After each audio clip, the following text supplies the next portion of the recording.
Hi, I'm Mark Reed. Follow me as I attempt to put my new book, Impact Culture, into practice and discuss it with others taking a similar journey. You'll get tips that will help you achieve more impact from your research and stay healthy, no matter how busy you are. Rediscover your purpose. Lead from behind to empower those around you. Transform your work culture.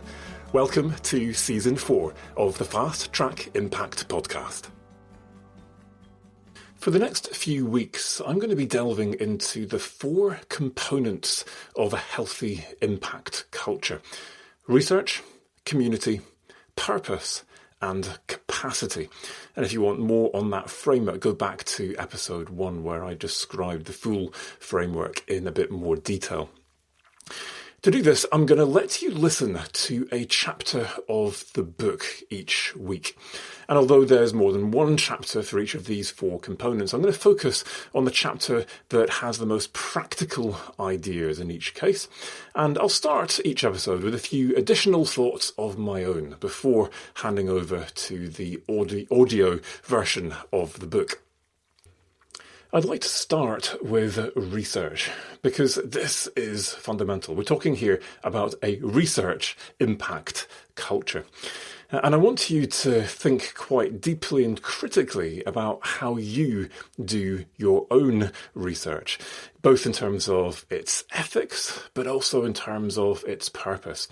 Because I think that this is an area where most of us figure, yeah, we got this sorted. I do ethical research, Mark, obviously. And what's wrong with the purpose for which I'm doing this work? And very often when I'm training people in this area, people have these kind of moments of revelation where they realise, so I do quite regularly make policy recommendations on the basis of a single study in the conclusion of my article. And actually, when I think more deeply about this, clearly we shouldn't be making policy recommendations based on single studies. We know that's not how policy should be made. It should be done on the basis of evidence synthesis. And yet, the pressure to publish in the top journals in more applied disciplines means I need to be able to draw out the implications, and very often those applied implications may or may not be appropriate depending on the nature of the study, if it's a case study, for example, or a single system. So think deeply about this, because very often we don't realise that there are things we could do to raise our game when it comes to our ethics, but also our purpose as well. The vast majority of research that has been done in the history of research is about understanding the problem. And it's someone else's job, the politicians, the technologists, or whoever it is, to come up with the solution.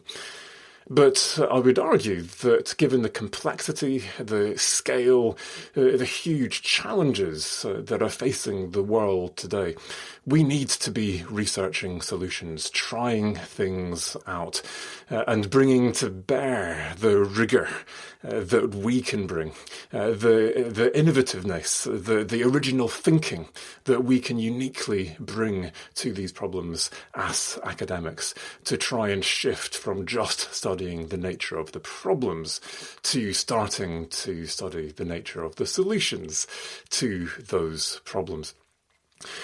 This is, I think, for me, one of my favourite chapters of the book. I delve into John Keats' creative process and develop a metaphor to get you to think about how you can do more original research that can tackle real-world problems. And as with the other chapters that I'll be going through over the next couple of weeks, it concludes with a bunch of practical ideas. And one of the ones that I'd like to just pull out briefly before we dive into the chapter is this idea that we might be able to do evidence synthesis training for early career academics to produce the kinds of answers that the policy community actually need. Not just based on that one single study that I was funded to do, but putting that in a much broader context and looking to see whether the majority of studies actually agree with, or it's maybe a more conflicted evidence base, and if so, why, and to do some of the meta-analysis and stats on that, etc. And of course, meta-analysis, evidence synthesis, it's an important skill. It's a difficult skill to gain. And so my colleagues and I, this was led by Dr. Gav Stewart from Newcastle University, co-funded by University of Leeds and N8 Agri-Food. And I went to the policy community, got a whole load of questions, and then we turned those questions into researchable questions. Not all of them would work as evidence syntheses, admittedly. But for those that did, we then came up with our list of questions. And then we recruited a group of early career academics who we then invited to a residential training. The first one went ahead, second one got interrupted by COVID and took a bit longer, sadly, online. But we got there in the end. And the result of this then was at the end that we've got early career researchers who have skills in evidence synthesis. Each of them has a paper ready to submit to the peer-reviewed literature, so it's building their CVs as well. And each of them were given training in how to write a policy brief. And the final step then is me now giving these back to the people who asked the questions originally to say, here's a policy brief that answers your question based on evidence synthesis. And here is the full paper if you want to read the details of this. And this was remarkably good value. So we're talking something in the region of £2,000 to £3,000 per evidence synthesis.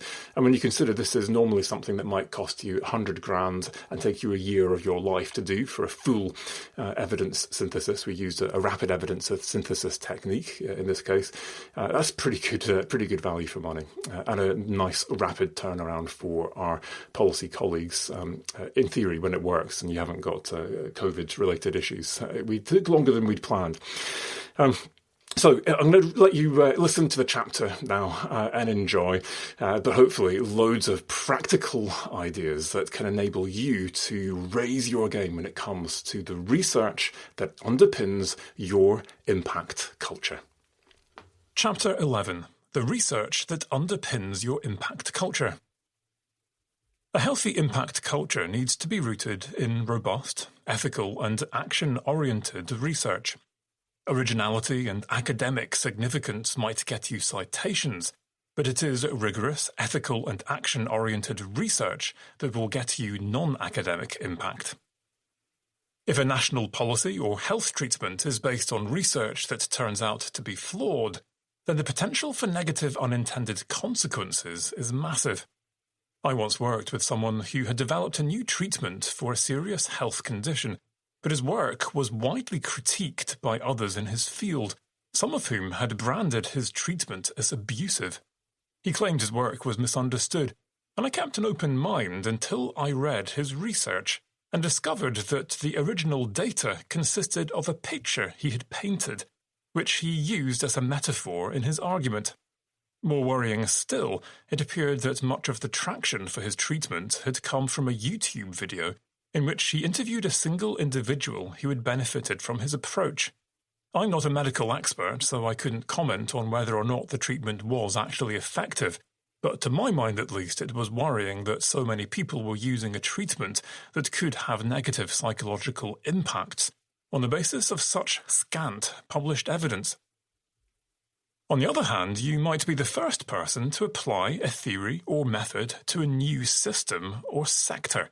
The originality may be negligible, and the academic significance may be incremental, but if the application is done rigorously, it could transform that system or sector, leading to significant and far-reaching benefits for many. My own work enabling companies to pay for restoring damaged peat bogs was far from original or academically significant. In fact, to create the first draft of the peatland code, I copied and pasted the woodland carbon code into a Word document and started editing. It had been done for woodlands, but it hadn't been done for peatlands. But as bogs store significantly more carbon than forests, if done rigorously, the peatland code had the potential to make an even more significant contribution to climate change mitigation. But just because companies wanted to invest didn't mean it was right to take their money. Guardian columnist George Monbiot rang alarm bells that we were privatising nature. and carbon sequestration projects had long been demonized as a loophole that could enable companies to greenwash business-as-usual emissions.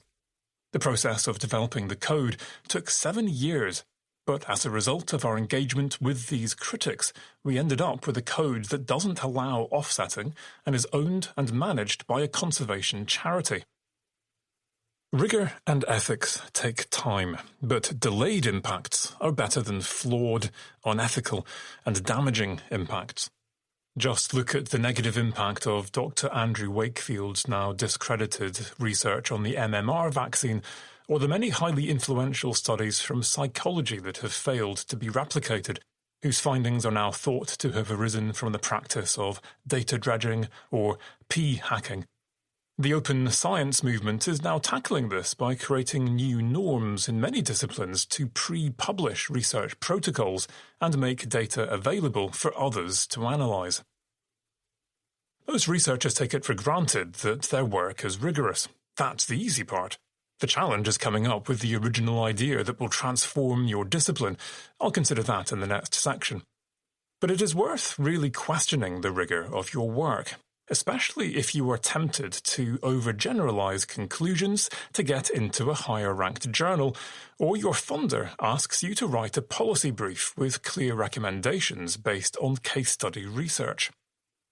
Decisions made on the basis of single studies are liable to be undermined by the next study that comes along and makes valid but opposing claims on the basis of a different sample, time horizon, or analytical method.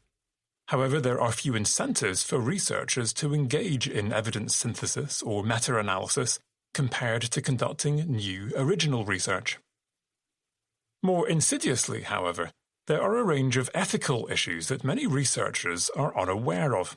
For example, female, ethnic minority, vulnerable or hard-to-reach groups may inadvertently be excluded from social science due to the timing, location, or design of interviews or focus groups. More worrying still is evidence from recent research by Dr. Jen Chubb and Dr. Gemma Derrick that researchers perceive that certain gendered personality traits are better suited to achieving impact, biasing researchers and evaluators towards pursuing hard impacts that can be counted instead of softer, less quantifiable impacts. In response to some of these challenges, there is now a rich literature on responsible research and innovation. If you do an internet search for this term, you'll find a number of highly accessible guides and toolkits. This community advocates for responsible research that is inclusive, for example, of genders, publics, disadvantaged and hard-to-reach groups, open, pre-publishing research protocols, preprint papers and data, and responsive to the needs of those who might benefit from the research, providing them with opportunities to engage throughout the research cycle. Finally, as I discussed in Chapter 4, we need to move beyond researching the nature of the problems the world faces to understanding the kinds of solutions and actions that might resolve these problems. The majority of academic inquiry to date has been problem-oriented, and as a result, we now have a strong appreciation for the challenges facing the world. What the world needs now is a stronger appreciation of the options to tackle those challenges. Original thinking to change the world. If we want to tackle real-world challenges head-on, we need to become more comfortable with uncertainty. This might sound strange. Surely we need evidence and facts that we can be certain about if we want to find robust solutions to the problem the world is facing. In valuing and engaging with uncertainty, I'm not suggesting that we peddle shaky ideas. The rigour of our research is the foundation upon which we build any impact. However, I believe that becoming comfortable with uncertainty is a prerequisite to successful stakeholder engagement and the kind of engaged and original thinking we need to truly make a difference. There are two reasons for this. First, if impact means perceived and/or demonstrable benefits to individuals, groups, organisations and society arising from research, as I defined it in my 2020 article in Research Policy, then what constitutes impact is very much in the eye of the beholder. A benefit to you may be damaging to my interests and vice versa. Doing research in pursuit of impact requires us to hold our impact goals lightly enough that we can pivot to the needs of other stakeholders as they become apparent, working with them, if possible in advance, to find co-benefits that might meet their needs too, minimizing the negative effects of our work on them, or being prepared for the attacks these groups are likely to make on our work as they attempt to defend their interests. I'll give you a tool to manage this in the last section of this chapter. Working with stakeholders is inherently unpredictable, and the sooner we get comfortable with this, the more effectively we will be able to adapt to the shifting needs and interests of those we are seeking to help. If we can do this, we open the door to learning from our stakeholders during the research process. This is important because these people are deeply embedded within the systems we are attempting to study and/or influence, and from their perspective, they can see complexities that our disciplinary blinkers may have blinded us to. Unless we engage with these perspectives, we may come up with answers that work perfectly in experimental conditions or for one isolated part of the system, but that do not work in the messy complexity of the real world.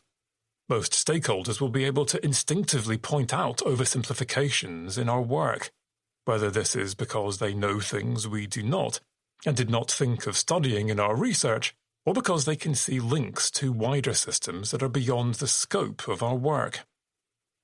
A good example of this was a government researcher I met in Botswana while I was doing my PhD. Like me, he was studying overgrazing by cattle in the Kalahari Desert. He confidently told me that the circular patterns of bare ground around watering points must be a natural phenomenon.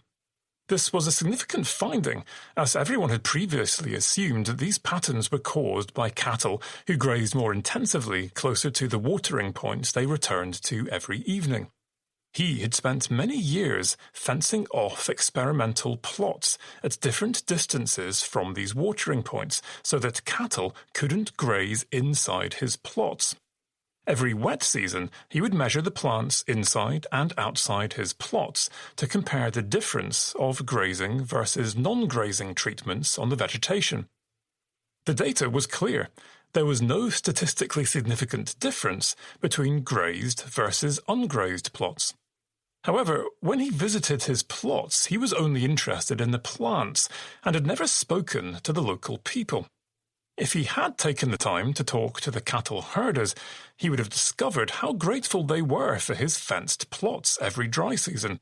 When there was no grass left anywhere else, they would lift the posts of his plots and let their cattle eat the grass that had been reserved there, they assumed, for times of need. His stakeholders could have explained his findings far more accurately than he could, if only he had taken the time to lift his gaze from the grass he was studying to the people who depended on it. Being comfortable with uncertainty is a precaution against settling for simple answers, no matter how elegant or academically significant those answers might appear. We need to become comfortable enough with uncertainty to stay longer than we otherwise would, just wondering. The longer we look, the more likely we are to identify our assumptions and oversimplifications, ask better questions, and get more holistic answers. We need to amplify and sit with our uncertainty for long enough to appreciate the complexity of the systems we study and weave that complexity into our research. This brings me to the second reason I think it is so important to become comfortable with uncertainty in our work. There is a direction to uncertainty that drives us forward towards new ways of thinking that have the potential to solve problems that have previously been considered intractable. Uncertainty is by definition at the edge of our understanding, and for this reason it fuels our curiosity. There is a restlessness about being uncertain that drives us to ask questions, to push beyond the edge of our current understanding. Some of us reach the cutting edge of our discipline and are content to stay there, refining our knowledge of the thing that first made our name for the rest of our careers. However, embracing uncertainty enables us to know enough about that thing we discovered so we can push beyond it.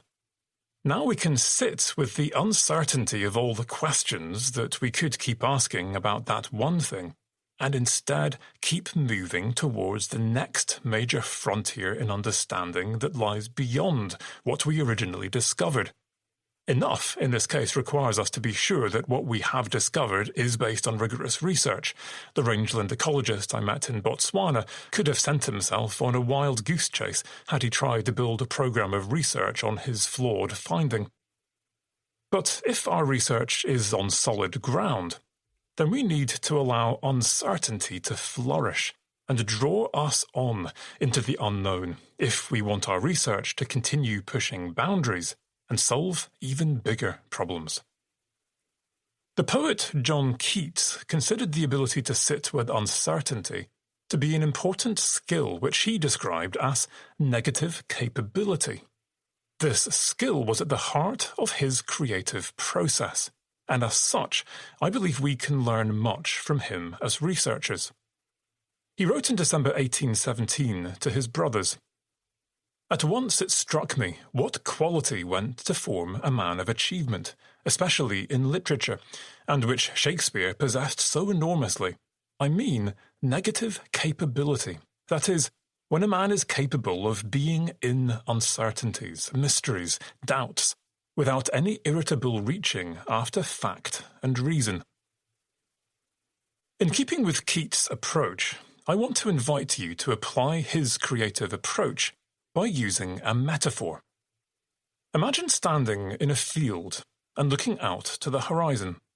You can see what looks like the sea, but it is clear that there is a cliff at the edge of the farmland, and you are curious to see over the edge.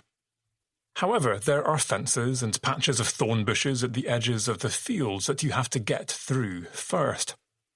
If the cliff is the cutting edge of your discipline, some researchers never get there because they are unable to gain the basic competencies needed to climb the fences, or because they get distracted by the interesting but ultimately minor challenge of the thorn bushes and settle down in a comfortable patch next to them to study their ecology. If the farmland represents what is currently known, then others never reach the edge because they realize they don't need to go there. They have all they need right here, and they focus their careers on learning how to cultivate and use existing knowledge to feed others. Here I need to pause for an uncomfortable truth. Most of the problems in the world can be solved with existing knowledge, if we could just make it accessible to the right people and enable them to use it to address the challenges they face. Resources, political will, and other factors are often more important barriers to impact than lack of knowledge. For this reason, I think we need to all regularly come back from the cutting edge to ask what can be done with what we already know, and we need to build teams that include specialists in cultivating the rich deposits of knowledge we already have, whether they be knowledge exchange fellows, knowledge brokers, consultants, impact officers, or entire organizations dedicated to using the knowledge we already have. As researchers, however, there will always be the lure of that cliff edge, to see what is just beyond our sight. And it is this that makes research impact different to other forms of evidence-based impacts. You have the potential to solve problems that have never been addressed, and to create opportunities that have never been imagined through the generation of new knowledge. Yes, you have a responsibility to make your research accessible and usable by companies who could commercialize your work, by governments who could use your work to develop better policies, and by third sector organizations who could use your work to help those they seek to serve. But you also have a responsibility to be a researcher, and that means you must never stop being curious.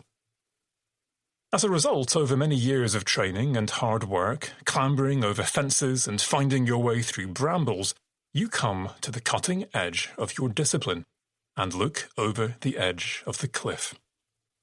At this point, it may be tempting to congratulate yourself and take a well-earned break. You can dangle your legs over the edge with your seminal book in your lap. Or you can look for tiny flowers in the closely grazed turf you're sitting on and start studying the ecology of the cliff edge. The challenge, however, if you want to find answers to previously intractable questions, is to step off the cliff edge into the unknown.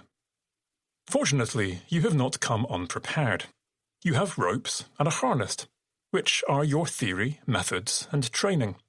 But you don't know if they will hold in this new, uncharted part of your journey. That is why it takes real courage to take that first step over the edge into the unknown.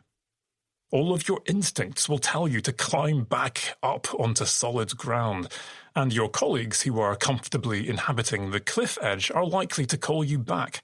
Some will do so because they genuinely fear for your sanity and reputation, others because you are threatening their position on the cutting edge. You look down, but the bottom of the cliff is obscured by mist. Nevertheless, you descend, and as you do so, you realize that there is an overhang. From this perspective, you can see that some of the researchers working at the edge are in fact standing on unstable ground, as the sea has undermined the rock they believed they were standing on. As you hang there in mid-air, you have to fight the urge to retreat to the apparent safety of the cliff top, but you cannot unsee the overhang, and so you continue to lower yourself into the mist, believing that you will eventually either reach the solid rock of the cliff again or the beach below. But the descent feels like it's going on forever. As you pause to rest your muscles, you look up and realize you can no longer see the top. All you can see in every direction is white mist, and it is completely silent. It feels like you are hanging in nothingness. After some time, you begin to forget that there were people working somewhere above you, or even what they were doing. All you can think about is when you will reach the bottom and what you will find there.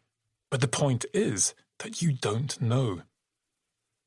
Being comfortable with uncertainty is deciding to just hang there a little longer, feeling what it is like to be suspended in space, dangling your legs, looking for shapes in the whiteness, thinking, and eventually just being in that place. Only in that place, in between the world of the cliff top and the beach, do you have the space to really question your assumptions. Perhaps most of the ground you previously thought solid was in fact unstable. Perhaps there won't be a beach at the bottom, but a ravine or some other land. To fully engage in uncertainty, sometimes it is more important to unlearn than to learn. And it is in this liminal space, holding lightly everything we learned to reach the edge of understanding, that we are most likely to realize something truly original. At this point, Keats uses the metaphor of a room, so let us imagine that you descend to the bottom of the cliff into Keats's room, rather than onto the beach you initially expected. The room is white, with white walls and floor, and the white mist above would look like a white ceiling were it not for your rope fading into the eaves. Gradually, you begin to perceive the outline of multiple doors on each wall. You are curious to know what lies behind the doors, so you approach the nearest one and open it. It leads to another white room lined with doors, and you keep opening doors until you find a room with a luminous object on a small pedestal in the center of the room. The object is original thought, but it is white like the rest of the room, and when you look away, you find it hard to locate again. Perhaps you imagined it. There are doors lining this room too. Perhaps you should keep trying new doors. The secret, says Keats, is to get comfortable and sit, looking at the object for long enough for it to reveal itself. After some time, you may realize that what you are looking at isn't as original, beautiful, or useful as you first imagined. But instead of moving to the door, you need to stay, perhaps moving your position to look at it from a different angle. With sufficient curiosity and attention, you eventually understand what you are looking at and what its value might be. At that point, the temptation is to describe it, write about it, and tell the world, but instead, you move towards it and pick it up, turning it in your hand, tapping it, testing it, experimenting with it. Only then do you place it back on its pedestal and call up to others to descend the rope and come and look at what you've found. There is a slowness about Keats's creative process that contrasts starkly with the race to find answers that we are so often drawn into in academia. With the right theory and methods, we can usually find answers of some sort, but rarely will they be the original ideas we need to answer unanswerable questions or address intractable challenges. The world needs good ideas like never before, and it is our job to come up with ideas that are both robust and original. If we want to come up with new ideas that can actually change the world, we need to start by loosening our grip on certainty. In doing so, we are able to listen more deeply to the nuances and complexities our stakeholders can see that might just challenge what we thought we knew to be certain. If we respond with curiosity, rather than retreating to the safety of our ivory tower, we might become comfortable enough with uncertainty for it to lead us to some of the greatest discoveries of our careers. Diagnostic questions about the research underpinning your impact culture. At this point, I want to invite you to think critically about the rigor and ethics of your research and the research of those in your group, and whether you are asking the kinds of questions and the kinds of ways that might actually change the world. Ask yourself these diagnostic questions. How rigorous is your research? For example, do you sometimes overgeneralize, extrapolate, or in other ways oversell your findings? Do you engage in evidence synthesis? And could you do more to gain these skills or teach them to others? How ethical is your research? Do you systematically interrogate risks and assumptions in your planned pathways to impact? Do you consider potential losers as well as winners, and work out how you can mitigate or reduce any negative impacts? How inclusive is your research? For example, how systematically, early and widely do you engage with those who might benefit from your work? How responsive is your research? For example, do you continue creating opportunities for public or stakeholder engagement through the research cycle so you can adapt your work where possible to changing contexts and needs? How open and transparent is your research? Might you consider submitting your next paper to a journal with a preprint server, or that allows you to use another preprint service, so that those who might benefit can access your work freely and without delay? How accessible is your data to those who would like to interrogate or build on your work? In addition to real conflicts of interests, do you also disclose information that could be perceived as a conflict and used to discredit your research if it were left undisclosed? In addition to being accessible, is your research understandable to the people who might want to use it? And if not, can you make it understandable, for example, via a blog or infographic?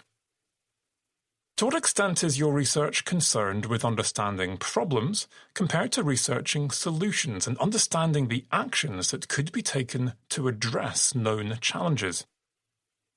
How comfortable are you with uncertainty? Do you shy away from the messy complexity of engaging with stakeholders? Or can you sit with uncertainty, be curious, and wait for it to tell you what you need to learn or unlearn? In addition to asking these questions of yourself, you can ask them of your group.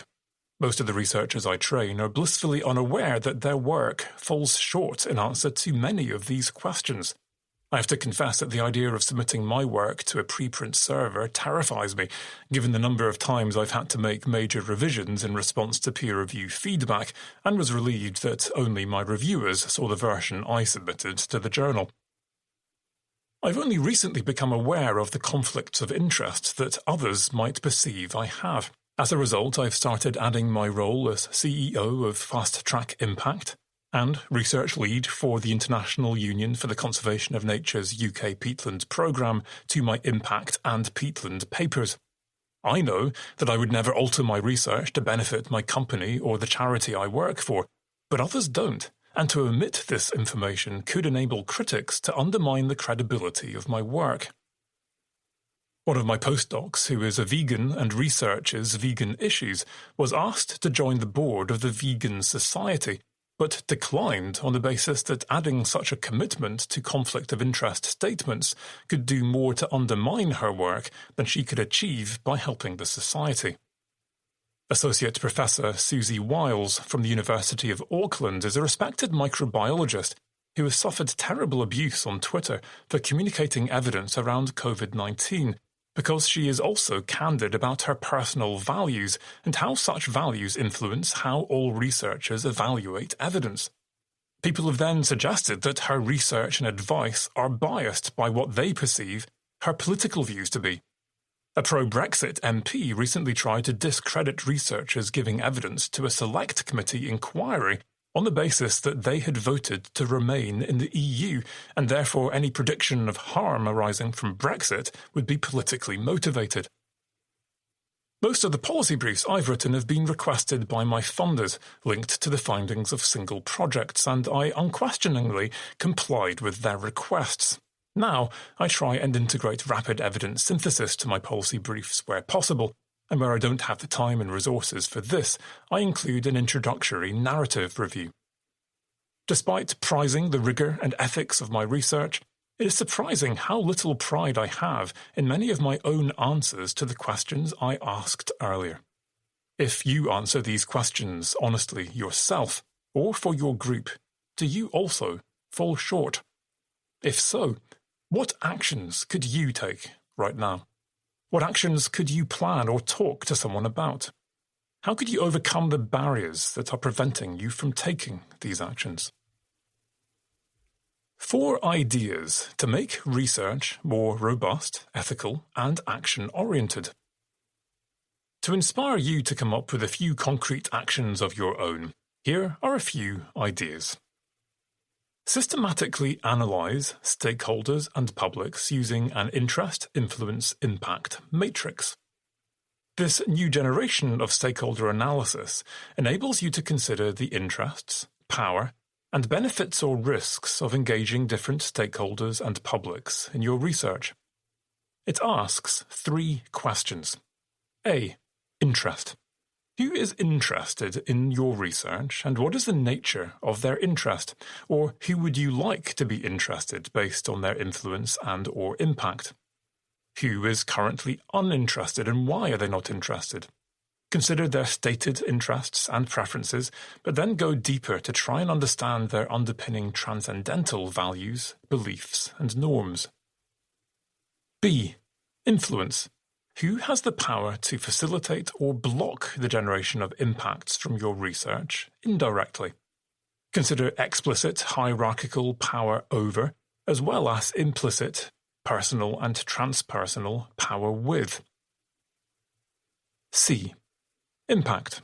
Who is likely to benefit most from engaging with your research, and whose interests might be compromised or harmed as a result of your work? Consider both immediate and longer-term benefits and negative impacts arising from engagement with your research. If you invite 2 or 3 cross-cutting stakeholders to help with this analysis, it will be significantly more useful.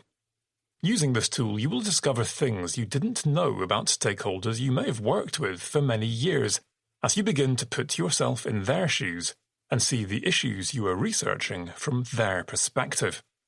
You can see the full tool I use in the editable Word document accompanying this book on my website at www.fasttrackimpact.com/impact culture. Either put this into Google Sheets for an online workshop, or have one piece of flipchart paper per column to do this in a face-to-face workshop. Do an internet search for 3 Eyes stakeholder analysis for the full workshop facilitation guide I developed with my colleague Dr. Helen Kendall. Use your findings to prioritize who to engage with first and most intensively in the development of your research as well as your pathway to impact.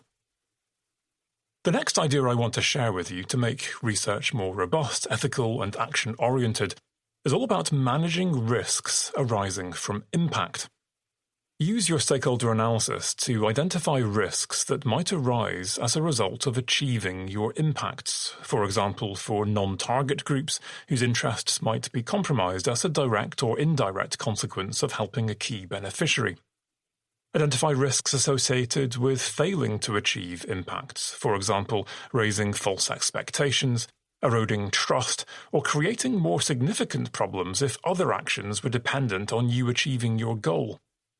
And consider risks arising from the methods you use to achieve impacts, for example, excluding or alienating important groups because you were unaware of cultural norms. Work out how you could mitigate those risks or make contingency plans and build them into your project or strategic plan. For example, do a stakeholder analysis to identify potential winners and losers from the outset and engage with them early to identify ways of mitigating risks and finding win-wins where possible. Through this dialogue, you can also identify and tailor appropriate ways of engaging with different groups, navigating conflicts and sensitivities where you identify these. The third idea is to practice open research. Open research platforms are growing in popularity very rapidly among some disciplines, but are unheard of or opposed in others. Although most funders have required data to be deposited in repositories for many years now, a growing number of researchers are pre-registering their research so that they cannot be accused of later changing their objectives or methods to match what they found. And preprint servers are growing in popularity as researchers put their work online for the community to scrutinize or use in parallel with the peer review process. While many of my colleagues are evangelical about this new way of working, there are risks for impact if applied research is made available and then used in policy or practice, but the peer review process reveals that it is fundamentally flawed. On the other hand, other than the controversies over who funds it, there can be little argument against the need to make research open access if we want people outside academia to read our work.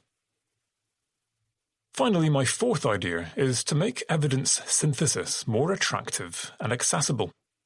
Most researchers try and make the conclusions of their research as generalizable and widely applicable as possible.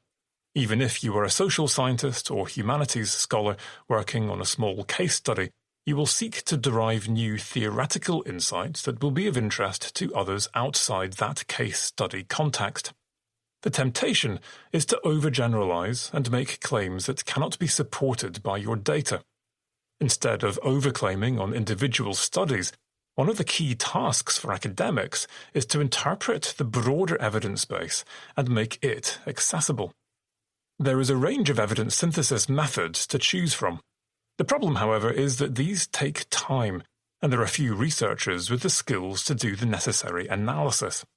In an attempt to solve this problem, I worked with international evidence synthesis expert Dr. Gavin Stewart to create a synthesis training program for early career researchers with University of Leeds and N8 Agri-Food.